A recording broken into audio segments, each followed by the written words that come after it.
Oliver Sloup joins us now. He's right there at the trading floor in Chicago at the CME Group. And Oliver happens to be with Blue Line Futures. Hey, happy Monday to you there, Oliver. What's the trade talking about on the floor?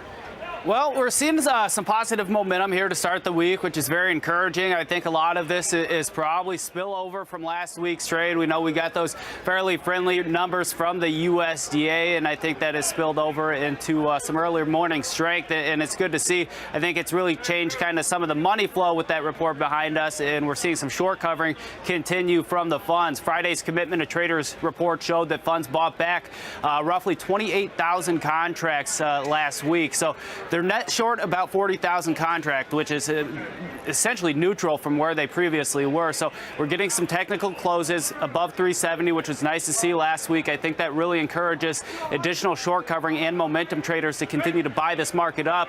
The next line in the sand as far as resistance goes really doesn't come in till about 386 to 387 and 3/4. This represents the 200-day moving average as well as the 50% retracement, or basically the middle of the range from those May highs to the September lows.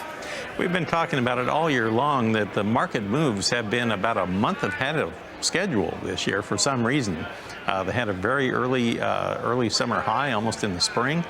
And is it possible that this was the early harvest low very early this year?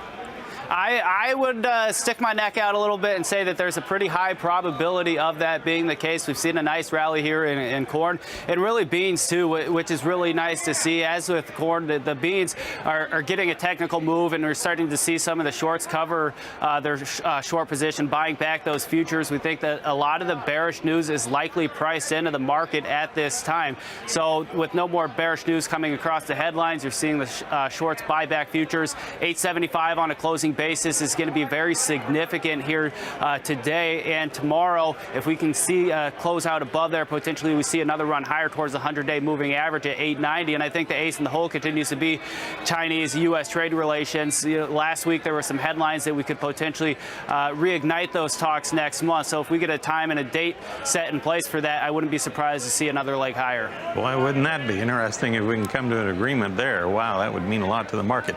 We'll pause for a break, and we'll come back here and take a look at our livestock trade in just a second. Oliver Sloup is